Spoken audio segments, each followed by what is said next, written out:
Good morning, afternoon or evening, and welcome to this guide about some very useful tricks in Mobile Legends. Today I've got 25 tricks that helps you to improve your overall knowledge and therefore your gameplay.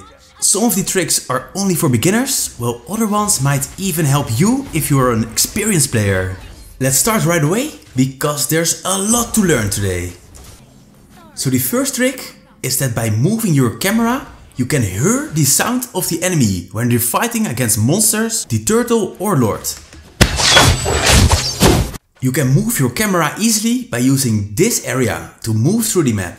This is an easy way to check out if the enemies are still fighting the lord. You can also use this to prevent getting surprised when playing at one of the lanes. If you're wondering if the enemy is hiding in a bush or just killing a monster when the minions aren't there yet, this trick helps a lot. Don't you hear the enemy fighting a monster? Good chance he's waiting in a bush to attack you. Use this in your advantage. Well, the previous tip was to provide you with more information about the enemy jungler. This one helps you when jungling yourself. Did you know you're able to kill two jungle monsters at the same time? If you attack the red buff and the lava golem, you can lure them together. At this position, you're able to attack both of them at the same time. This trick is especially useful when you play a hero that deals area of effect damage, like Vale, Belmont or Alucard. Like I've explained over and over, efficiency is really important to farm as fast as possible, and this contributes to an optimized efficiency.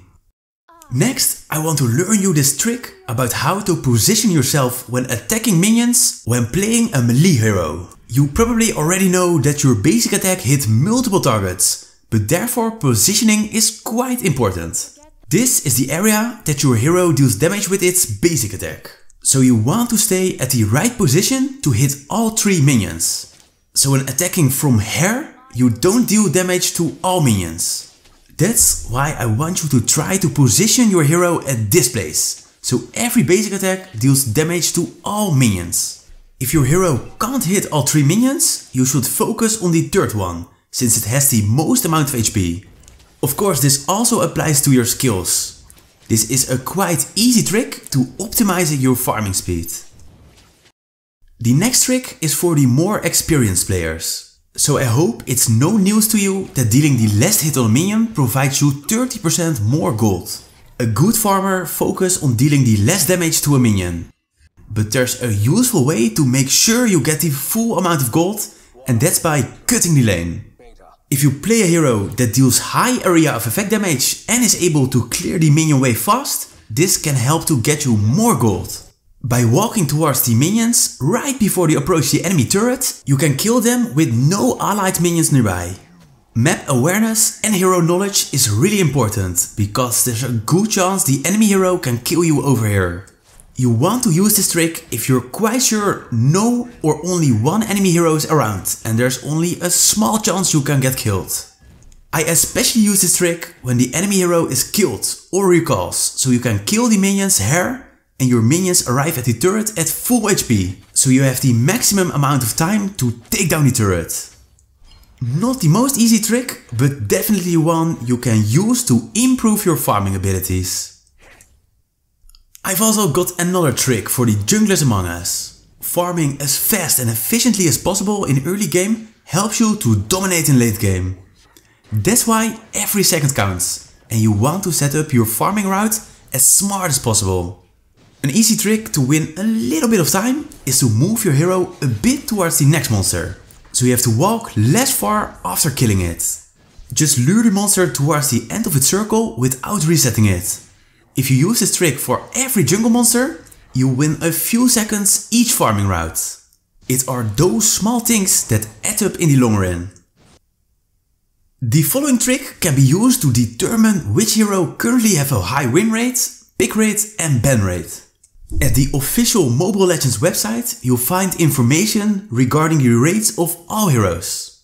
You can filter the data on all ranked matches, only ranked matches from players of rank Legend and higher, and even from players of at least 400 plus mythic points. This way you can find which heroes can be great to play at the moment. Each month I'll publish a video about the best heroes of every role, highest ban rate and highest win rate. I also do a skin giveaway each month, so make sure to subscribe and participate in the skin giveaway. When playing as a tank or support, you should try to focus on making assists rather than kills. But did you know you don't even need to deal damage to get an assist? There are two different tricks to get an assist. The first one is by healing your ally. If you play a hero that has a healing ability or the healing battle spell, you can cast it to heal your ally. If your ally kills an enemy within 5 seconds, you get an assist of the kill without having to deal any damage. The second one is by using the roam item. So the roam blessing and courage provides your allies physical attack, magic power and attack speed. Apparently just staying close to your ally to buff them is enough to make an assist. Here you see that I get an assist without dealing any damage or healing my allies. Use this trick to get some extra assists when playing a tank or support hero. That brings me to the next tip, and that you're able to sell your items in the first 15 seconds without a loss. Normally you lose a certain percentage when you sell your items, but you get 100% of your gold back when you sell it in the first 15 seconds of the match. This can be useful when you accidentally buy boots with or without roam blessing. Quite useful to save some gold if you made a bad purchase. The next trick is for Johnson players. This tank is most famous because of his powerful ultimate, which lets him transform into a car and crash into an enemy. The only downside of this skill is that the first few seconds of casting it, Johnson's position is revealed. Enemies can spot which position you're riding towards. An easy trick to prevent this is to recall, cast the skill and first do one lap around the base. After you're finished, choose the lane you want to go without being seen by the enemies. If you just started playing Mobile Legends, this might be a familiar situation. You've just bought a new hero and have literally no idea which items to use. Luckily, we can cheat and watch how the pros set up their build. In the home screen, just hit this icon, click on Heroes, select the role of your hero and click on it. You now see the best players of that certain hero, and if you click on one of them, you'll find this icon over here. You can use it to check the build you're using together with the emblems and battle spell. Just base your build on one or more of the top players and you're just fine. This brings me to the next trick, which me always help to understand the hero and find out which build works best. You can use the training camp to test the skills or your build on a bot. Right after buying a new hero, you should use this mode to practice skills and test out your ideal build. This way you don't have to play a hero for the first time in Classic and creating a good chance of losing. The next trick applies to Selena. She lays traps which become invisible and provide sight for that certain location. That's quite handy to get a vision of a bush to protect yourself or your allies.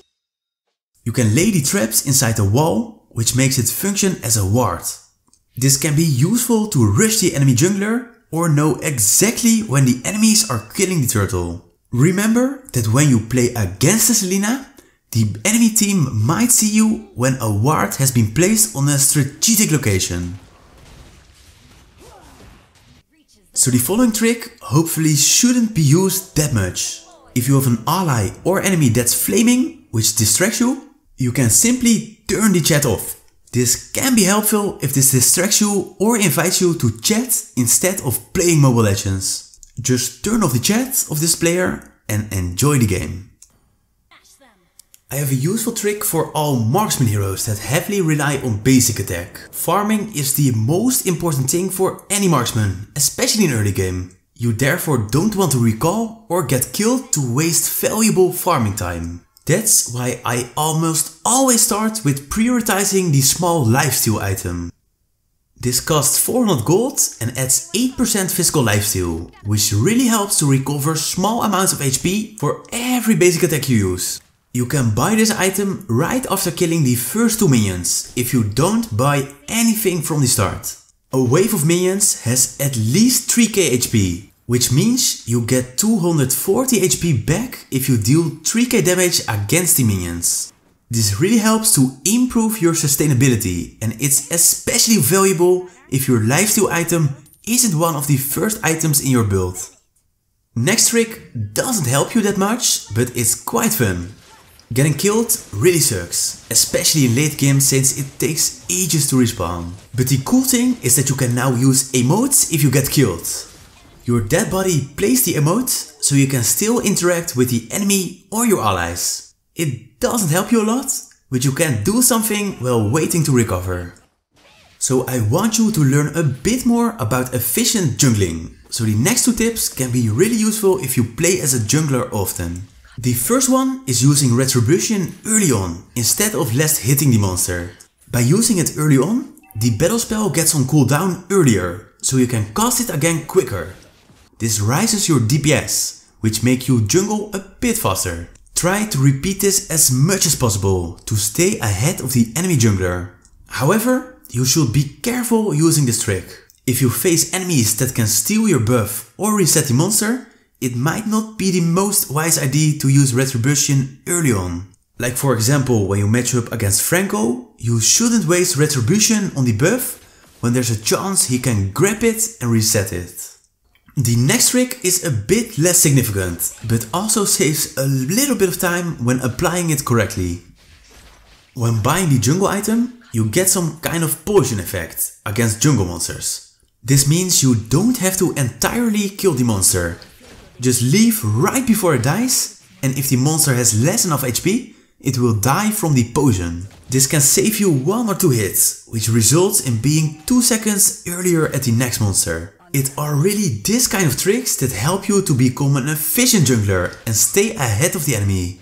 If you want to further professionalize yourself as a jungler, you should check out my advanced jungle guide. Link is in the description. The next trick is for all Wanwan users. Wanwan has an awesome passive that lets her jump a small distance after using basic attack. This makes her quite mobile. But did you know this also helps to move faster when there are no targets around? Just use basic attack and jump instead of walking. In this clip, you see that there's quite a difference, and it only gets bigger when her attack speed raises. So we're at the 19th tip already, and this is for all Bruno players. This marksman can deal a lot of extra damage with his basic attack when using his first skill. This throws a ball that can be picked up to shoot it again, but there's always a basic attack in between. But you can have 2 balls at once if you time the skill right, and this deals some serious damage. The trick is to use skill 1 right after you've shot the ball. This way the balls alternate as long as you keep them both and don't pick them up at the same time. The next one isn't really a trick, but something you should be aware of. We only got a small screen that shows us certain information about the match. One of them are the green icons over here. If it burns green on a certain hero, it means his ultimate is ready. If the light is turned off, his ultimate isn't available. Use this in your advantage before entering a team fight. I also have a trick for all the Beatrix players. She is one of the strongest marksmen and deals a lot of damage. I especially like her green gun, and this one is where the trick is about. This gun can reach the turret of the enemy without you being attacked, and this is a great way to get the turret down.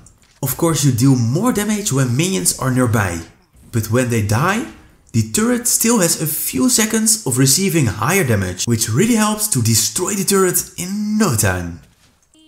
I've explained this throughout my videos, but if you're new to here, this might be a useful trick. You're able to set up 3 different builds. I highly suggest you set up 3 different ones for different situations. This is a real must when playing as a tank hero to anticipate on the kind of damage the enemies deal. But also for normal heroes, you can set up a normal build, a build if the enemy got high defense, and maybe a build to reduce the healing effects. You can switch before a match starts or when you're in battle. This really is one of the best things you can do to increase your effectiveness. Next one is for the Vale users. This mage is really strong because of his CC and high damage. But one really annoying thing is that when you reach level 4, you can upgrade a skill and your ultimate is available. If you want to level up your ultimate, you are forced to upgrade it also. I personally want to start with upgrading his second skill instead of his ultimate. To both level up his ultimate and choosing upgrade skill 2, you simply have to not level up any skill at level 3. This way, when you reach level 4, you can upgrade skill 2 and then level up your ultimate, which is the best way for Vale. I also have a trick for Esmeralda players. Did you know she's one of the best heroes to turret dive? Her abilities make her a great hero to jump in the turret, deal some damage and leave again quickly. Just start with skill 1 to get a shield and movement speed, then use her ultimate right away and jump in the turret. Then make sure to hit a hero with skill 2 to reduce the cooldown of skill 1. Esmeralda can easily take 3 turret hits when having enough HP. This means enemies aren't safe inside of the turret. Make wise use of this and remember this trick when playing against an Esmeralda, because you might not be that safe in the range of your turret. The very last trick I've got for you are actually multiple tricks. By choosing the Flicker battle spell, you're able to combine it with lots of heroes in combination with their skills. Some are well known, like hooking a target when playing Franco and jumping back. You can also reposition yourself when casting the ultimate of Odette. We have Ruby, which has a similar effect as Franco with her ultimate. Tigreal can cast his ultimate and then jump towards the location. A bit less known one is Kufra, which can combine his first skill quite well with Flicker. There might be a lot more of them. If you know any, I'm really curious which one you found. Then I've got a bonus trick for you, since you've watched the guide until the end. This is especially true for beginners, but I highly suggest you take a look at your settings. Configuring your settings on the most optimal way, you can really easily improve your gameplay. I've made a great guide explaining all important settings and how to use them. I'll leave a link in the description, or you can click the pop-out. Hopefully you enjoyed this guide and more importantly, learned something. Thank you for watching and I'll be seeing you again in the next guide.